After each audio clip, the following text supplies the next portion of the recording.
सबों को जय यीशु सहाय प्रेज द लॉर्ड। प्रार्थना द परिवार फिर से आप सबों का आज की आराधना प्रार्थना में प्रभु यीशु मसीह के जीवित और सामर्थी नाम से आप सबों का हार्दिक स्वागत करते हैं, हार्दिक अभिनंदन करते हैं। आशा है कि आप सबों पर ईश्वर की अनुग्रह, ईश्वर की कृपा बनी हुई है। आप निरंतर प्रभु के प्रेम में बने हुए हैं और उसकी आज्ञाओं, उसकी शिक्षाओं के अनुसार जीवन जीने का प्रयत्न कर रहे हैं और प्रभु के अद्भुत प्रेम को, प्रभु की उपस्थिति को हम सभी अपने जीवन में देख पा रहे हैं, महसूस कर पा रहे हैं। तो आइए हम इस आराधना प्रार्थना में आगे बढ़ें। आइए इस वक्त हम सब जहाँ कहीं भी हैं, इस वक्त हम प्रार्थना की अवस्था में आए। हे पिता ईश्वर, हम धन्यवाद देते हैं प्रभु कि हे पिता आपने हम सबको चुन चुन कर यहाँ इकट्ठा किया है प्रभु, कि हम आपके नाम को पुकारें, आपकी स्तुति करें, आपकी आराधना करें, आपकी शिक्षाओं को ग्रहण करें। पिता हे प्रभु, इस अवसर को देने के लिए हम आपको धन्यवाद देते हैं। हे पिता ईश्वर, इस वक्त हम आपकी उपस्थिति को महसूस कर पाते हैं पिता, हमारे जीवन में आपके कार्यों को हम महसूस कर पाते हैं पिता, हम आपको धन्यवाद देते हैं। हे पिता ईश्वर, इस वक्त हम सब जितने भी लोग इस प्रार्थना सभा में जुड़े हुए हैं प्रभु, हर एक जन को हम आपके हाथों में समर्पित करते हैं। पिता, इस वक्त हम सब आत्मा में एक होते हैं प्रभु और अपने तमाम गुनाहों के लिए आपसे क्षमा चाहते हैं। हे पिता, जब जब हमने प्रभु आपकी आज्ञा के विरोध में कोई भी कार्य किया है प्रभु, उन तमाम पापों के लिए हम आपसे क्षमा चाहते हैं। और हे पिता ईश्वर, इस वक्त हम फिर से आपकी आत्मा की मांग करते हैं कि ये प्रभु आपका आत्मा हमारे अंदर क्रियाशील हो प्रभु। हे प्रभु, हमें शुद्ध करना पिता, हमें पवित्र करना पिता, ताकि हे प्रभु जिस उद्देश्य के लिए आपने हम सब का निर्माण किया है प्रभु, कि हम आपके पीछे पूरी ईमानदारी से चलें पिता, आपकी आज्ञाओं के का हम पूरी ईमानदारी से पालन करें पिता। तो हे प्रभु, हमें वो शक्ति देना, हमें वो सामर्थ्य देना, हमें वो आत्मा देना, हमें वो बल देना, हम पर अपनी अनुग्रह को, अपनी करुणा को बरसाना पिता, ताकि हे पिता हम सब पूरे हृदय से आपके पीछे चल सके पिता। हे पिता ईश्वर, हम धन्यवाद देते हैं प्रभु कि अब आपने हमें से एक जन को चुना है पिता। हे पिता ईश्वर, जितने भी लोग इस प्रार्थना सभा में जुड़े हैं प्रभु, इनमें जितने भी लोगों की प्रभु जो भी प्रार्थनाएं हैं प्रभु, आपने उनकी तमाम प्रार्थनाओं को अपने स्वर्ग के राज्य में ग्रहण किया है पिता, हम आपको धन्यवाद देते हैं। हे पिता ईश्वर, फिर से इस प्रार्थना सभा को हम आपके हाथों में समर्पित करते हुए प्रभु, इस जगह को हम आपके हाथों में समर्पित करते हैं पिता, इस प्रार्थना को हम आपके बेटे उद्धार करते यीशु मसीह के नाम से मांग लेते हैं। दया से सुनिए, स्वर्ग के राज्य में ग्रहण कीजिए। आइए इस गीत के माध्यम से हम प्रभु की स्तुति करेंगे।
Hallelujah.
सबको जय यीशु। यीशु सहाय। आज जो वचन मिला है हम लोगों को वो है, पहला वचन है भजन संहिता जिसको स्तोत्र ग्रंथ भी कहते हैं 34:1-5। दूसरा वचन है यशाया जिसको ईशाया भी कहते हैं 28:23-29 तक। मैं हर समय यहोवा को धन्य कहा करूंगा, उसकी स्तुति निरंतर मेरे मुख से होती रहेगी। मैं यहोवा पे घमंड करूंगा, नम्र लोग यह सुनकर आनंदित होंगे। मेरे साथ यहोवा की बड़ाई करो, आओ हम मिलकर उसके नाम की स्तुति करें। मैं यहोवा के पास गया, तब उसने मेरी सुन ली और मुझे पूरी रीति से निर्भय किया। जिन्होंने उसकी ओर दृष्टि की उन्होंने ज्योति पाई और उनका मुंह कभी काला न होने पाया। कान लगाकर मेरी ओर सुनो, ध्यान धर कर मेरा वचन सुनो। क्या हल जोतने वाला बीज बोने वालों के लिए लगातार जोतता रहता है? क्या वह सदा धरती को चीरता और हेंगा फेरता है? क्या वह उसको चौरस करके सौंफ को नहीं छितराता, जीरे को नहीं बिखेरता और गेहूं को पाती पाती करके और जौ को उसके निज स्थान पर और कठिए के गेहूं के खेत की छोर पर नहीं बोता? क्योंकि उसका परमेश्वर उसको ठीक ठीक समय पर काम करना सिखलाता है और बतलाता है। दावने की गाड़ी से तो सौंफ दाई नहीं जा सकती और गाड़ी की पहिए जीरे के ऊपर नहीं चलाया जाता, परंतु सौंफ छड़ी से और जीरा सोटे से झाड़ा जाता है। रोटी के अन्न की दौनी की जाती है, परंतु उसको कोई सदा दावता नहीं रहता है और न गाड़ी के पहिए न घोड़े उस पर चलता है। वह उससे चूर चूर नहीं करता। यह सेनाओं के यहोवा की ओर से नियुक्त किया हुआ है। वह अद्भुत और युक्ति वाला और बुद्धिमान है। हालेलुया। आज जो वचन है ये वचन उन तमाम लोगों के लिए है जो निराश हो चुके हैं जीवन से और जिनको लगता है कि मेरे साथ ही ऐसा क्यों होता है, मेरे जीवन की समस्या नहीं जा रही है, मेरे जीवन की परेशानी नहीं जा रही है, मेरे ही जीवन में ये सारी समस्याएं हैं और मैं प्रभु करता भी हूँ, प्रभु के मार्ग में चलता भी हूँ, सब कुछ जैसा प्रभु चाहता है वैसा ही मैं करता हूँ, फिर भी मेरे साथ ऐसा सब कुछ क्यों हो रहा है। मैं एक बात बताऊं, आप दुनिया के कोई अनेखे व्यक्ति नहीं हैं या कोई ऐसे व्यक्ति नहीं है जो कि परेशानी में है। असफलता, दर्द, परेशानी ये सफलता की सीढ़ी मानी जाती है। मैं बार बार एक बात कहता हूं कि जो व्यक्ति जितना असफल है उतना मजबूत और बुद्धिमान होगा, बशर्ते उस सफल व्यक्ति से जो थोड़े ही समय में सफल हो गया। जो सफल हो गया हो उसको क्या ज्ञान होगा, क्या वो तो अपने काम में पहली बार अटेम्प्ट लिया, सफल हो गया। अब वो सफल होने के बाद अपने जीवन में खा रहा है, पी रहा है। लेकिन जो व्यक्ति बार बार असफल हो रहा है वो बार बार प्रयास कर रहा है। आज मैं एक कुर्सी बनाना सीख रहा हूँ, नहीं बनाया पाया, असफल हो गया। कल मैं टेबल बनाना सीख रहा हूँ, लेकिन जो कार्य मैं किया उससे मेरा अनुभव तो बढ़ा, मेरी जानकारी तो बढ़ी। तो सब लोग ये मानते हैं कि जितने भी सफल व्यक्ति हैं उनसे ज्यादा अनुभवी असफल व्यक्ति हो। वो लाइन मैं हमेशा दोहराता रहता हूँ कि दुनिया में कितना गम है, अपना गम कितना कम है। लोगों का गम देखा तो अपना गम मैं भूल गया। पहले तो ये समझना है कि आपकी समस्या बहुत छोटी है दोस्त। जब आप किसी और की समस्या को देखोगे तो आपकी समस्या बहुत छोटी। अगर आप कभी ध्यान से सोचेंगे अपने जीवन के बारे में तो आपको पता लगेगा कि 24 घंटा में 4 मिनट भी आप प्रभु के मार्ग पे नहीं चलते। 4 घंटा तो बहुत दूर हो गया और आप ईश्वर को ही जाके कोसते हैं। पृथ्वी पे ऐसी कोई जगह नहीं है जहां प्रभु को दिखाई दे रहा नहीं है और सुनाई नहीं दे रहा। उससे कुछ भी छुपा है? कुछ नहीं छुपा। आप उंगली उठा देते हैं ईश्वर पे कि मेरे जीवन में ये समस्या है, जा नहीं रही है, मेरे जीवन में वो समस्या है, जा नहीं रही है, मेरा ये प्रॉब्लम सॉर्ट आउट नहीं हो रहा है, मेरा सीनियर खराब है, मेरा अगुआ खराब है, मेरे माँ बाप खराब है, मेरा पड़ोसी खराब है। पृथ्वी में सब खराब है, अच्छे सिर्फ आप है। एक बार एनालिसिस तो कर लीजिए, ऐसा क्या है कि सब खराब हो गया, आप अच्छे हो गए? आप ही को इतना बुरा क्यों लगता है? आप ही के साथ समस्या क्यों? बाइबल ये बात बताती है कि आप यहाँ परदेशी हैं और अगर आप परदेशी हैं तो आपको भय में जीवन बिताना है। भय तो समाप्त हो गया आपका। आप तो दिन भर कोसते हैं सीनियर्स को, पड़ोसी को और प्रभु को, और आपको जानकारी नहीं है शायद। आप अगर सीनियर से भी बदतमीजी कर रहे हैं तो आप प्रभु से ही बदतमीजी कर। अगर आप सीनियर को कोस रहे हैं तो आप प्रभु को ही कोस रहे हैं। और मैं तो आजकल एक नई बात कहता हूं काउंसलिंग में कि बार बार आप अपने आप को कोस रहे हैं तो भी आप किसको कोस रहे हैं? ईश्वर को ही कोस रहे हैं। सीनियर की बात तो छोड़ दीजिए। तो जो भी दुख, तकलीफ, परेशानी आपके जीवन में है, प्रभु कह रहा है कि ये खत्म हो जाएगी। ये सर्वदा के लिए नहीं है, ये हमेशा के लिए नहीं है। हाँ, ये हमेशा के लिए हो सकता है। अगर आज जिस रवैये पे आप है, आपको लग रहा है कि आप आपके इस रवैये से स्थिति बदल जाएगी, स्थिति बदलेगी नहीं, आप इसी स्थिति में शायद जीवन भर रह जाएंगे। क्योंकि ईश्वर में और आप में जब युद्ध होगा तो कौन जीतेगा? ईश्वर जीतेगा। ईश्वर चाहता है कि पहले आप बदलो, और आपने तय करके रखा है कि नहीं ईश्वर पहले आप बदलो, मेरे जीवन में ये हो जाएगा तो मैं बदल जाऊंगा या बदल जाऊंगी, फिर तो आप जीतने से रहे। और दाऊद इस बात को बहुत अच्छे से जान रहा था, और यशाया नबी भी इस बात को बहुत अच्छे जान रहे थे। दोनों का जिक्र आज मैं करने जा रहा हूं आपसे। पहले तो सारा दिन जो आप अपने समस्याओं पे ध्यान दिए हुए हैं, आप समझ लीजिए कि जीवन में कभी भी आप असफल ही रहेंगे, सफल हो ही नहीं सकते, क्योंकि आपका रवैया आपको लगता है मैंने अभी आपको कहा ना कि 24 घंटा में 4 मिनट आप प्रभु के अनुसार नहीं जी रहे। लोग, जैसे मैं बार बार कहता हूं कि जो नशा करता है लोग समझता है कि यही गलत कर रहा है, जो व्यभिचार करता है वही गलत कर रहा है। वो सारा पाप सेकेंडरी है, और वो सारा पाप बाइबल में छोटा माना जाता है। आप जो पाप कर रहे हैं, कुड़कुड़ाने का, बदतमीजी करने का, गाली गलौज करने का, झूठ बोलने का, बड़ों पे उंगली उठाने का, ईर्ष्या का, जलन का, घमंड का, आपको ज्ञान भी नहीं है कि यह अपराध बाइबल में कितनी बड़ी अपराध है, में बहुत हाई लेवल पे रखा गया। शैतान की उत्पत्ति हुई, ये वजह था घमंड का और ईर्ष्या का। जब पृथ्वी पे आई है, पृथ्वी पे क्या हुआ? साउल जो कैरेक्टर था और दाऊद जो कैरेक्टर था, दोनों में फर्क क्या था कि साउल के साथ भी बहुत सारी, दाऊद के साथ भी बहुत सारी समस्याएं थी, साउल के साथ भी बहुत सारी समस्या थी। साउल भी प्रभु का अभिषिक्त था और दाऊद भी प्रभु का अभिषिक्त था। साउल को भी प्रभु ने बुलाया था और दाऊद को भी प्रभु ने बुलाया था। दाऊद और साउल में सिर्फ एक फर्क था, शाऊल जलनशील व्यक्ति था, घमंड से भर गया था, ईर्ष्या करता था, इसलिए उसका विनाश हो गया। और साउल और दाऊद रास्ते से निकल रहे थे, और वहां एक बात होने लगी कि साउल ने मारा हजारों को और दाऊद ने मारा लाखों को। ये बात साउल को हजम नहीं हुआ। आज भी बहुत सारे लोगों को लोग हजम नहीं होता। घर में छोटी छोटी बातें देखेंगे, 2 बच्चे हैं, एक बच्चा अगर पापा के साथ खेल रहा है, दूसरा बच्चा ऐसा गुड़, क्या है उसके अंदर? ईर्ष्या है। माँ बाप को इस बात पे ध्यान देना चाहिए। जहां आप कार्य कर रहे हैं, कोई और आदमी किसी और का काम दे दिया, दूसरा उसका मुंह फुलाए हुआ है। अरे भैया, जिसका जो काम है वही करेगा, सब काम आप ही नहीं कर सकते हो ना, हर समय आप ही के साथ नहीं रहा जा सकता। सिर्फ इतनी सी बात हुई कि साउल ने मारा हजारों को और दाऊद ने मारा लाखों को। वहां चैप्टर पढ़िएगा, साउल घमंड से भर गया, ईर्ष्या से भर गया, और कुछ देर के बाद लिखता है कि साउल का अभिषेक हट गया, और वो अभिषेक कहां जाके पड़ गया? दाऊद पे। साउल वहां कुछ नहीं किया था, मन की गंदगी थी, मुंह की गंदगी थी, सोच की गंदगी थी। ये सब कहां से आता है? ईर्ष्या से, घमंड से, ताड़ना से। यही आपके अंदर है, यही इस्राएली के अंदर था। सारी प्रतिज्ञाएं फेल कर गई। प्रभु दास को भेजा, इसको भेजा, सारी प्रतिज्ञाएं फेल, वो लोग प्रतिज्ञा देश पहुंच ही नहीं पाए। अगर आज आपके जीवन में परमानेंट वही अवस्था है, तो सोचना चाहिए कि यह अवस्था बदल क्यों नहीं रही। इसलिए प्रभु नहीं बदलेगा, समाज नहीं बदलेगा, आपका बदलाव जरूरी है। ये बात दाऊद को भी पता था, ये बात यशाया नबी को भी। दाऊद लिखता है कि आपको आराधना करना है, धन्यवाद करना है, और उसी के साथ जुड़े रहना है। और ये सब तब होगा जब आप हर स्थिति में आनंदित रहिए। इसीलिए पहले आपको समझाया कि चिढ़ना बंद कर दीजिए, गुस्सा करना बंद कर दीजिए, जलना बंद कर दीजिए, घमंड से भरना बंद कर दीजिए। क्योंकि जब ये सारे मन में आपके घूमते रहेंगे, तो आपसे प्रार्थना होगा, आराधना होगा, ईश्वर के पास जाइएगा,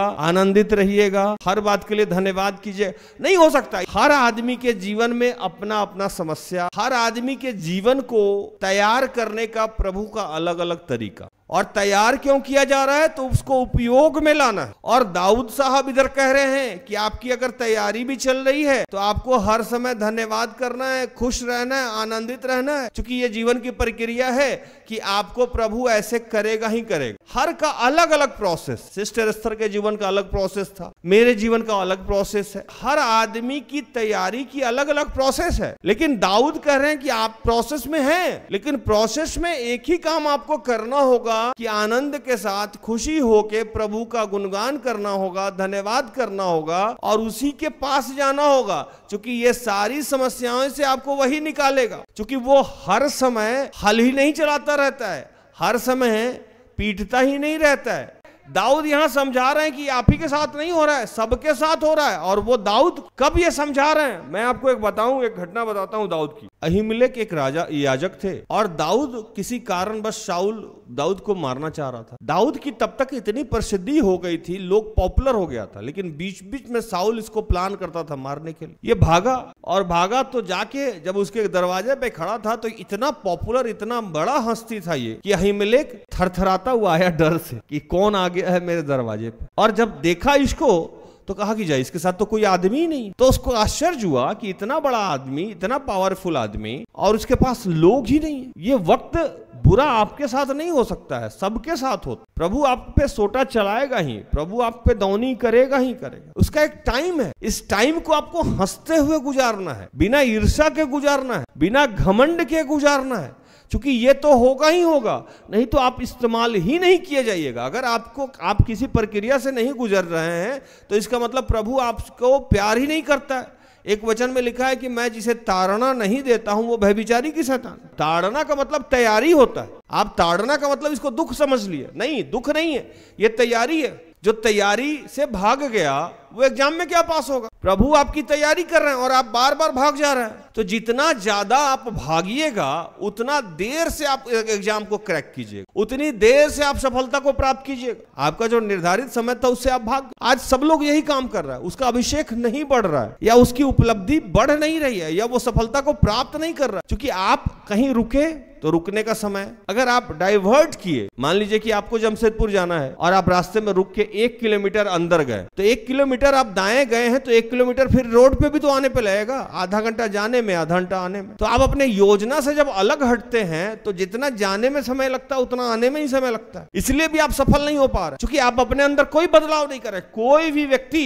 जो अपने आप को सफल करना चाहता है वो सबसे पहले अपने आप को बदलना होगा उसको। और बदलने का एक मुख्य तरीका क्या है कि आप दूसरे में गलती ढूंढना बंद कर, अगर आप अपने जीवन में बदलाव चाहते हो। और इसके लिए आपको प्रभु के साथ जुड़े रहना होगा, क्योंकि प्रभु रोशनी है, दिया है, उसके साथ बैठिएगा तो ही आपको कमी पता लगेगा। आप तो उसके साथ बैठेंगे नहीं, आप तो उसके मार्ग पे चलेंगे नहीं, क्योंकि आप सारा दिन ये सोचने में बिता रहे हैं कि अगले में क्या कमी। आपको लग रहा है आपके जीवन में समस्या है, नहीं दोस्त, समस्या उन तमाम लोगों के जीवन में है जिनका विकास होना है। अगर गेहूं को आटा बनना है तो उस प्रक्रिया से गुजरना होगा, नहीं तो वो आटा बन ही नहीं सकता। सौंफ को अगर मुंह में दबा के आज हम खाने के बाद घूमते हैं, सिस्टर एस्तर भी सौंफ बहुत खाती, टेबल में रखती हैं, एकदम लाड़ प्यार से उसको अपने डब्बा में रखती हैं, तो वहां तक पहुंचने के लिए उसके पहले उस पे सोटा पड़ा है। सोटा समझते हैं ना, दनादन पिटा है वो जीरा, जो आज हर खाने को बेहतरीन बना देता है, स्वादिष्ट बना देता है, एकदम छनक से तड़का मांगता है, तड़का लगता है जीरा का, है ना, वो लाठी से पीटा जाता है तब आपके किसी काम आता है। आपके जीवन में जो समस्या है ये बहुत छोटी है, और ये समस्या नहीं इसलिए जा रही है कि आप सारा दिन बैठ के कोस रहे हैं, ना प्रभु को धन्यवाद कर रहे हैं, ना खुश हो रहे हैं, और उल्टा आप समस्या का कारण किसी और को समझ रहे हैं। लीजिए, अब समस्या का कारण तो प्रभु एक्सेप्ट कर रहा है कि ये मेरे द्वारा है और ये आपकी तैयारी है। आपको तैयार करने के लिए किसी न किसी उद्देश्य से आपको तैयार करना है। आप तैयार ही नहीं हो रहे हैं बरसों से। कुछ लोग तो है कि बरसों से तैयार किया कर रहा है प्रभु। आज वैसे वैसे लोग पड़े जिनके बैंक में अकाउंट में करोड़ों रुपया, फिर भी वो उदास। एक गाना था ना, सागर कितना मेरे पास है, मेरे जीवन में फिर भी प्यास है। पूरा समुंदर पास में है लेकिन फिर भी आदमी प्यासा है। आदमी की फितरत बड़ा खराब है। साइकिल पे चलता है तो मोटरसाइकिल चाहिए, साइकिल पे चलते ही मोटरसाइकिल वाले को दिखता है मेरे पास स्कूटी कब आएगा, मेरे पास स्कूटी चल रहा है। प्रभु से कहेगा प्रभु मेरा स्कूटी पे अभी चला नहीं, तब तक भैया अब कार चाहिए, कार पे चला तब बड़ी कार चाहिए, बड़ी कार से तो महंगी कार चाहिए,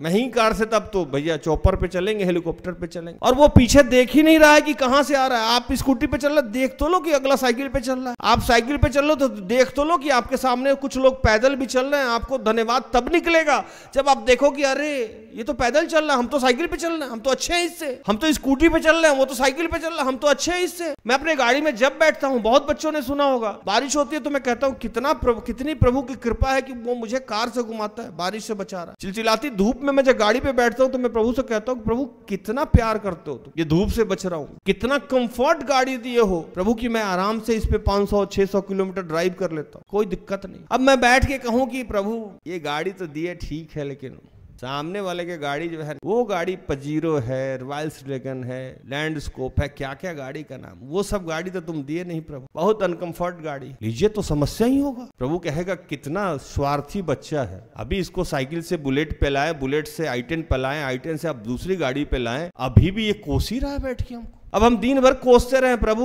बेटा तो दिए नहीं, एक बेटी ही दे दी। प्रभु बेटा तो दिए नहीं, एक बेटी ही दे दी। प्रभु बोले अजीब हाल है यार, कहीं खुश नहीं रहे। लंबी पत्नी मिल गई तो प्रभु थोड़ा सा छोटी हाइट की रहती ज्यादा अच्छा था। छोटी मिल गई तो बड़ी चाहिए, सांवली मिल गई तो गोरी चाहिए, गोरी मिल गई तो सांवली चाहिए। आदमी कहीं खुश रहता ही नहीं। इसीलिए तो दाऊद समझा रहा है कि आपको हर समय उसका धन्यवाद करना और उसकी संगति में रहना है, वही आपको सारी विपत्ति से निकालेगा। आप भूल ही गए और वो कह भी रहा है कि मैं आपकी तैयारी करा रहा हूं, इसीलिए आपके जीवन में समस्या है। दाऊद जैसा व्यक्ति जिसपे आज हम लोग विचार कर रहे थे, मनन चिंतन कर रहे थे, उसके पास उस समय सर छुपाने की जगह नहीं थी। इतना पावरफुल आदमी, एक आदमी उसके साथ नहीं था, खाने के लिए रोटी नहीं था। अगला जो सुनिएगा तो बड़ी आश्चर्य होगा। दाऊद ऐसा भागा था कि उसके पास हथियार भी नहीं था। हालेलुया। बाइबल का इतना बड़ा कैरेक्टर जो सीधे प्रभु का अभिषिक्त था, जो सीधे इसीलिए चुना गया था कि वो राजा बने। ये कहानी शायद आपने कभी भी नहीं सुनी होगी। सीधे चुना गया था राजा बने। प्रभु उसके आगे आगे चलता था। वो सारा दिन स्तुति, आराधना, प्रार्थना करता था। कोई भी ऐसी बुराई नहीं थी उसमें जिसके लिए उसको इतना दंड दिया जाए, लेकिन उसको भी तैयारी जब करा रहा था प्रभु, तो ऐसे ही करा रहा। वही दाऊद ये कह रहा है कि हर समय जिसके जीवन में इतनी विपत्ति पड़ी है, जिसके जीवन में इतनी समस्या पड़ी है,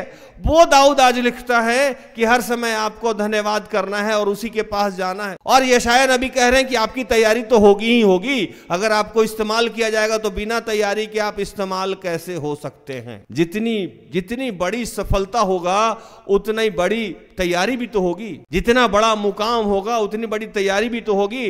दाऊद को पूरे विश्व का राजा बनाना था, उस समय पूरे यरूशलेम का राजा बनाना था। तो उसको भूख से, नंगाई से, गरीबी से, परेशानी से तोड़ के मरोड़ के सब देख रहा था प्रभु कि दाऊद है कैसा। यहां तो हम लोग मिट्टी का भी बर्तन लेते हैं तो 5 बार पीट के देखते हैं कि कहीं लीकेज तो नहीं है। प्रभु तो अपने सारे बच्चों का लगाम दे रहा था दाऊद के हाथ में। सुख वैभव से भर रहा था।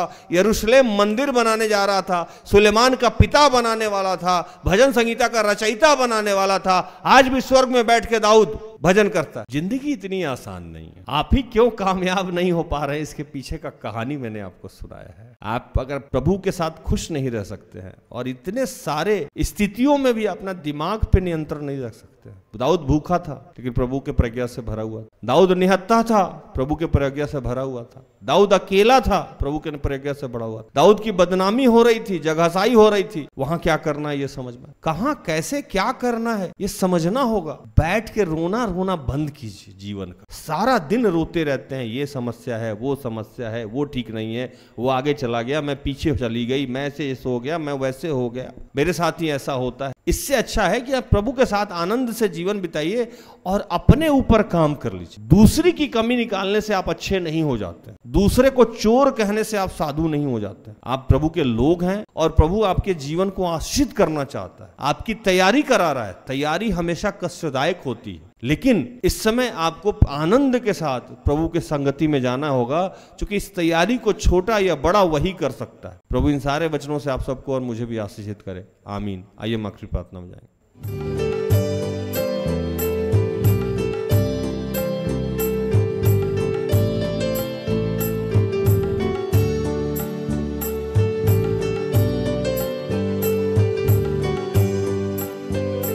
आइए हम प्रार्थना करेंगे कि हे दयालु पिता, हे स्वर्ग और पृथ्वी के सृजनहार, जब जब हमने तैयारी में अपने आप को कोसा है, आपको कोसा है, या जिसके माध्यम से हमारी तू तैयारी कर रहा है उसको कोसा है, उसके लिए आज क्षमा चाहते हैं प्रभु। प्रभु ये सृष्टि, यहाँ के लोग, प्रत्यक्ष अप्रत्यक्ष, सजीव निर्जीव, ऐसा कुछ भी नहीं है सृष्टि में जो आपके नियंत्रण के बाहर हो प्रभु।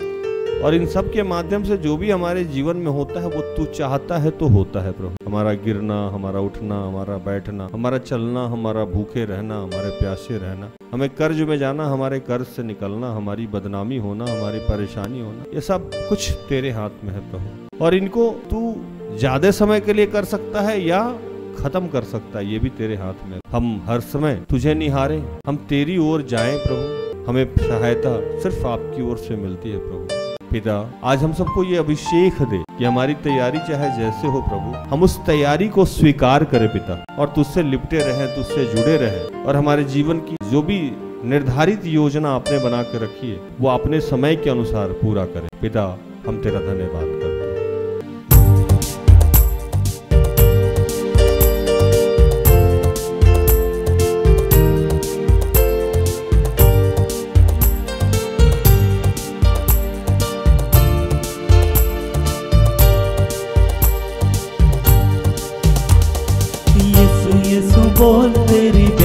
कट जाएगी। यीशु यीशु बोल तेरी व्याधा कट जाएगी। यीशु यीशु बोल तेरी व्याधा कट जाएगी। यीशु यीशु बोल तेरी व्याधा कट जाएगी। व्याधा कट जाएगी, सहारा मिल जाएगा। व्याधा कट जाएगी, सहारा मिल जाएगा। व्याधा कट जाएगी, सहारा मिल जाएगा। व्याधा कट जाएगी, सहारा मिल जाएगा। यीशु यीशु बोल तेरी व्याधा कट जाएगी। यीशु यीशु बोल तेरी व्याधा कट जाएगी। ये है प्रभु, जितने लोग बीमार हैं प्रभु, वो लोगों का वजन बढ़ रहा है, हेल्थ कोलेस्ट्रॉल बढ़ रहा है, पेट निकला हुआ है, यूरिक एसिड की समस्या है, अन्य बहुत सारी ऐसी बीमारियां हैं जो पहले नहीं पाई जाती थी पिता, अब पाई जाती। हमारा जीवन शैली, हमारा खान पान, हमारे काम करने का तरीका, हमारे रहने सहने के तरीके से प्रभु बहुत सारे अनगिनत बीमारियां हमारे जीवन में है प्रभु। तमाम बीमारियों के लिए आज हम प्रार्थना करते हैं कि प्रभु विशेषकर जो महिलाओं को जो मानसिक बीमारी है, जो मासिक बीमारी है प्रभु, उस समस्या से आज लगभग सारी ही बहनें पीड़ित हैं प्रभु, उनसे उन्हें मुक्त कीजिए प्रभु। जो आजकल एग्जाम और नौकरी, व्यवसाय, किसी भी प्रकार की कोई तैयारी कर रहे हैं जीवन यापन के लिए, प्रभु इन तमाम बच्चों के लिए मैं प्रार्थना करता हूं कि प्रभु हमारे जीवन में चाहे जो भी समस्या है, जैसी भी समस्या है, सब कुछ जानता है प्रभु। उन सारी समस्याओं का निदान सिर्फ तेरे हाथ में है प्रभु, और आज हमारी जो भी स्थिति है प्रभु, उसके लिए भी हम तेरा धन्यवाद करते हैं। हम सब लोगों के लिए तेरे अभिषेक को मांगते हैं, हम तमाम प्रार्थना को प्रभु यीशु के जीवित और पवित्र नाम से मांगते हैं। दया से सुनो, स्वर्ग के राज में ग्रहण कर। आमीन। सारे दिल से, सारे मन से तेरी आराधना मैं करूं, तेरी आराधना